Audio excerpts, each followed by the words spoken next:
Hola, nos volvemos a encontrar después de un espacio de tiempo que me tomé, para el cual tengo la obligación de dar algunas explicaciones. El tiempo que me llevó la preparación de los escritos sobre el capitalismo salvaje, palabra que no hay claridad de quién la dijo primero, pero que se hizo, sobre todo, golpeó mucho cuando la usó el Papa, el polaco, en la encíclica sobre el trabajo, que habló de un capitalismo salvaje, ¿no? Salvaje es una palabra muy dura, es una palabra poco académica, está fuera del mismo lenguaje de las encíclicas, por lo cual estaba hablando de algo de extrema gravedad. Estamos hablando de los 70, ¿no? Sí, pues es la época de él. Bien, entonces mi vocación por defender el humanismo, por tratar de recuperar lo humano de la persona, aunque parezca esto una frase demasiado entreverada, ¿no? Quiero decir, y creo que quienes me escuchan van a concordar conmigo, que esta etapa que estamos viviendo es realmente salvaje, ¿no? Basta con mirar el panorama global, lo que está pasando en el Medio Oriente, lo que está pasando en África, lo que está pasando en América Latina y, ¿por qué no?, lo que está pasando en nuestra patria, de cada vez mayor hambre, mayor desocupación, mayor pobreza, y todo justificado por la necesidad de el bendito, digamos, ese equilibrio fiscal que justifica cualquier cosa. Es decir, que en nombre de una abstracción la gente se muere de hambre. Bien, eso me llevó a escribir y publicar los capítulos de El capitalismo salvaje.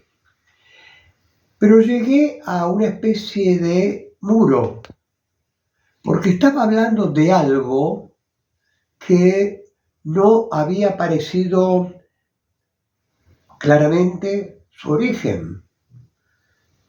¿Qué pasó que ese capitalismo de los años 60, 70, del estado de bienestar, la tercera vía, todo esto que había ocurrido, qué pasó para convertirse de pronto en esto que estamos padeciendo? Entonces, yo me detuve en la investigación del capitalismo salvaje y quise volcarme al origen del capitalismo, ¿no? El origen del capitalismo, es decir, ¿de dónde viene todo esto? ¿Y cómo es que esa etapa dorada, los 30 años de oro que hablan los franceses, 45 al 75, esos 30 años adorados son los 30 años del estado de bienestar, es decir, un estado que controla el mercado y que en ese control del mercado está tratando de equilibrar la distribución de los bienes producidos. En la Argentina apareció la expresión del 50-50, ¿sí? 50% para el capital, 50% para el trabajo, más o menos, que se cumpla o no. Eso era lo que nos llevaba en ese tiempo. Irrumpe el neoliberalismo, que de neo tiene poco y de liberalismo menos, pero la escuela de Chicago, con esa cientificación, dije bien, cientificación, es decir, de querer hacer de la economía una ciencia, siendo en realidad una ciencia social. La economía no habla solo de producción, habla de la forma en que una sociedad se organiza para el trabajo, para la producción y para el manejo, es decir, para la administración de esa producción y de esos bienes. Bueno, el neoliberalismo, el Estado no se tiene que meter, convenció a muchos. El proceso de la globalización fue realmente muy grave porque se fue metiendo en todos los lugares. Esa globalización permitió que Estados Unidos hiciera, sobre todo con los gobiernos de Clinton, pero ya antes, la invasión en Irak, en Siria, en África del Norte,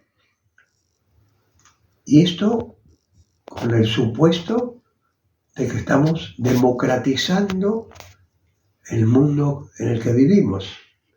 Entonces, ahí hay una especie de transfiguración de que la pretendida excelencia del manejo de la cosa pública, que posibilita el manejo de las cuentas públicas, teniendo como norte que toda cuenta tiene que dar siempre equilibrio, no tiene que dar pérdidas. Por lo tanto, ese equilibrio entre el ingreso de lo que el Estado recibe por impuestos y otras cosas, y lo que el Estado invierte, generalmente en hospitales, educación, etc., no tiene que ser deficitario. Pero la palabra deficitario está hablando de un esquema empresarial. El Estado, si tiene que poner dinero, y lo tiene que poner por necesidades de su pueblo, lo tiene que hacer, aunque eso signifique un déficit. Pero la batalla cultural, como la llama nuestro, abro paréntesis, señor presidente, cierro paréntesis, batalla que en realidad toma de la izquierda. Quien habló de batalla cultural fue Fidel Castro sobre fines de los 70, que la revolución cubana, el avance del socialismo, habían comenzado con una batalla cultural para ese estado de bienestar en sus diferentes variables, socialista, democristiano, lo que fuere, pero que estuviera siempre atento a que el pueblo recibiera la parte que le correspondía de los bienes producidos. Esta ciencia que matematiza la economía, perdónenme si me pongo un poquito técnico, ¿no? Que entonces todo se habla de números. Y los números dan más o menos según cómo se los maneje. Un mal administrador puede hacer que una empresa quiebre.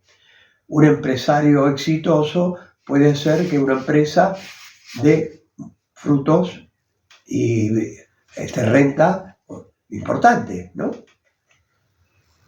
Es decir, que la economía, la ciencia económica no, la economía, oikonomos, esta es una palabra que viene de Aristóteles, que habla de las normas para la administración del oiko, es el hogar, teniendo en cuenta que en la Atenas de aquella época, esa Grecia que había deslumbrado a gran parte del mundo, de lo que todavía no era Europa, la casa era un centro de producción al mismo tiempo que el lugar de la familia, porque el oikos estaba compuesto por los señores que tenían la conducción de esa familia y los trabajadores que eran esclavos. No hay que olvidar que cuando se habla de la democracia ateniense, esa democracia estaba construida sobre la esclavitud de aquellos pueblos que los griegos habían dominado. Esto no aparece. El que no aparezca permite que la época de fines del siglo XIX, en que la revolución cultural, la revolución industrial inglesa genera un salto en la capacidad de producción de bienes, esos bienes ya están inundando el mercado. Pero déjenme abrir un paréntesis para la palabra mercado. Cuando Adam Smith habla de mercado, está hablando del siglo XVIII en Escocia. Y el mercado de esa época se parece al mercado que yo conocí cuando era niño o jovencito. Esas ferias que se hacían en las calles, que acá también en Bahía Blanca existieron. Es decir, se les llamaba feria. Para hacer mercado tenía que estar puesta en un local. Bueno, las ferias, Smith dijo, es un mercado en que los oferentes de bienes y los demandantes de bienes se entrecruzan. Y al estilo de los mercados persa, el tironeo de te pago tanto, se llega a un precio. Ese precio, dice Smith, es el precio justo, porque ha sido de consideración de ambas partes y acuerdan que a ese precio se hace la transferencia de dinero por mercancías. Bien, vuelvo al siglo XX. La revolución industrial puso la producción en el primer nivel del funcionamiento de una sociedad. El trabajo, que era un trabajo asalariado, que a partir de la industrialización cada vez más ese asalariado recibía una parte menor de los bienes producidos. Todo eso hace que le permite decir a Marx que los mercados funcionan a condición de que haya un ejército industrial de reserva. Escuche bien lo que digo. Ejército industrial de reserva. ¿Qué estaba diciendo Marx? Que tiene que haber una cantidad de gente sin empleo para que la oferta de mano de obra sea una oferta que sobredimensione, sobrepase las necesidades de ese mercado. Si esa oferta es excesiva, en el juego de la oferta y la demanda, el precio va a bajar. A mayor cantidad, menor precio. Estoy hablando de ese mundo que empieza a aparecer y las universidades toman esa disciplina de estudio y análisis del mercado, palabra que se empieza a imponer, el mercado, pero se empieza a imponer con una abstracción. ¿Dónde se encuentran la totalidad de los oferentes con la totalidad de los demandantes? ¿En qué plaza de qué ciudad del mundo? Desaparecieron. Entonces, esa abstracción hace que el precio de esa supuesta justicia sea un precio justo a condición de que la ecuación sea más o menos equilibrada. Pero como la industria, la máquina para producir, hizo que con muchos menos empleados se produjera mucho más bienes, desequilibró ese mercado. No sé si queda claro lo que estoy diciendo. Es decir, que cuando la ciencia habla de la oferta y la demanda, es una abstracción. El mercado está dominado por la oferta, que es la que produce los bienes y es la que fija los precios. A tal punto que alguien, que lo cito del punto de vista académico, para que no haya escándalo, Lenin, un genio, una cabeza excepcional, escribe fines del siglo XIX, el imperialismo fase superior del capitalismo. Y dice en ese libro que la relación entre dinero y producción es una relación que durante el siglo XIX fue más o menos desequilibrando. Avanzaba la capacidad de producción, pero los que producían se encontraban que no tenían el capital suficiente para comprar los insumos que hacía falta a esa producción, y entonces aparece la función del banco. El banco presta para que se compre y se produzca, y el productor paga interés por eso. Esto hace que el dinero empieza a convertirse en un instrumento metafísico. Anda dando vueltas por ahí. Voy a hacer una pausa para que podamos reordenar esto un poquitito.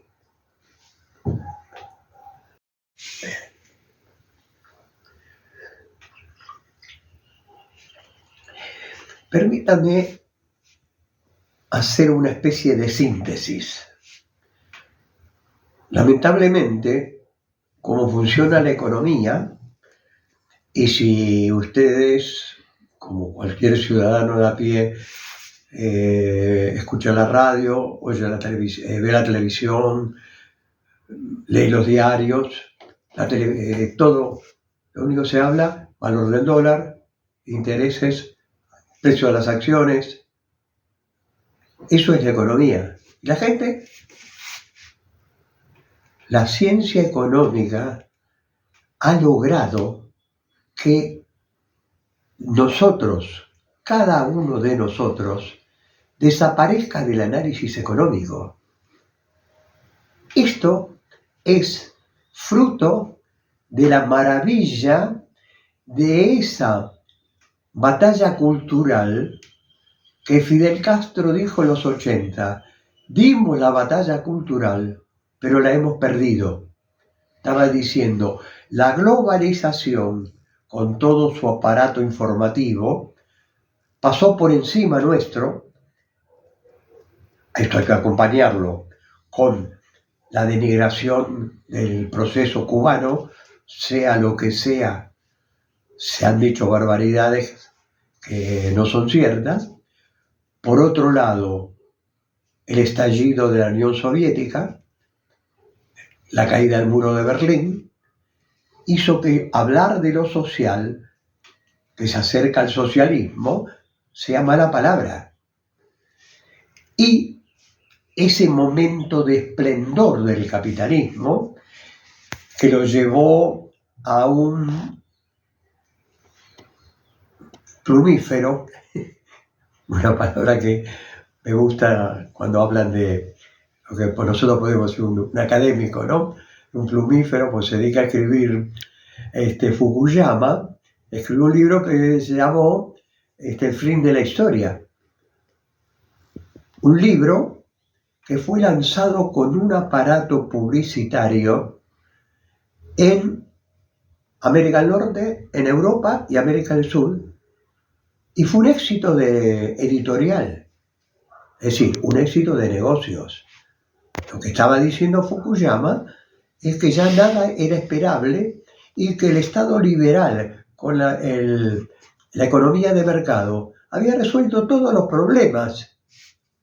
Claro, Fukuyama no debe haber salido mucho de Nueva York y no habrá visto la miseria que Estados Unidos tiene, no habrá ido al Medio Oriente, no habrá ido a África, y en realidad tampoco le importa.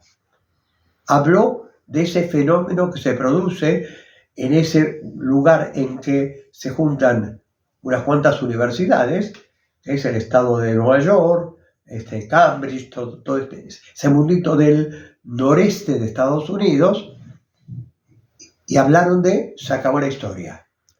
Entonces volvamos ahora. Cuando Adam Smith habla de la feria, Adam Smith, primero hay que aclarar que Adam Smith era un clérigo, que era un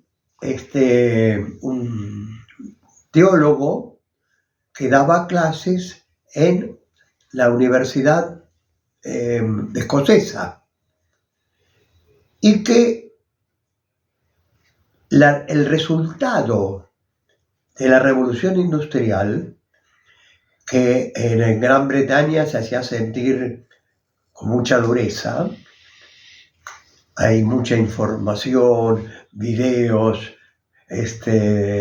novelas sobre la pobreza de esa etapa de Gran Bretaña, lo asustó el camino que estaba tomando el mundo del capital, que el mundo del capital se estaba imponiendo por sobre todo lo demás. Y cuando habla de capital, habla del dinero. Sería muy largo decir cómo se conforma el capital, pero digamos en los términos de hoy. Un capitalista es un señor que tiene dinero y que lo invierte en acciones, en préstamos, en la bolsa, pero que no ve un tornillo, no ve nada, y nada que se ensucie las manos. Entonces, Adam Smith, como un cristiano reformista, pero cristiano, está muy preocupado por todo eso. Entonces empieza a decir, ¿cómo funciona? ¿Cómo anda esto? Y lo que él piensa en la Escocia del siglo XVIII, podríamos decir un pueblo grande de Argentina de hoy. Y esos pueblos, el que ha visto películas de esa época, lo que eran las ferias, las calles, vendiendo cosas, la gente disputando, todo esto, ¿no? Bien. ¿Cuál es el problema al que yo quiero apuntar? Es que ha habido un golpe ideológico de ese proceso de cientificar la economía, y la economía empieza a ser una ciencia de números, de rentabilidad, de inversión, de plazos, y de eso que le preocupa. Hay un pasaje de La riqueza de las naciones que dice Adam Smith: no es la simpatía que el carnicero tiene sobre mí el que lo lleva a ofrecerme un buen precio por la carne que me quiere vender. Es su interés en que yo vuelva a comprar. Es decir, acá de cristianismo no hay nada, pero hay un realismo de la vida cotidiana, en que este señor que vende carne o que se vende pan o verdura, lo que fuera, y las señoras, que son las que más van a la feria a comprar, piden ese tironeo, se hace entre casi iguales. Cuando lo que desaparece es las personas y aparece el dinero, es el dinero el que manda. Eso es lo que lo llevó a Lenin a decir que el capitalismo había terminado a fines del siglo XVIII. Y fíjense ustedes qué notable que para la misma época el Papa León XIII escribe la Rerum Novarum, es decir, sobre las cosas nuevas. ¿Cuáles eran las cosas nuevas? La pobreza enorme que avanzaba, la cantidad de gente sin trabajo. Y en esa encíclica ya define lo que después se va a conocer como la doctrina social de la Iglesia. Si usted no es creyente, saquémosle esa iglesia. Dejémonos doctrina social. Podemos decir de otra forma, teoría sobre el funcionamiento de una sociedad justa. Por eso que la doctrina social habla de justicia social.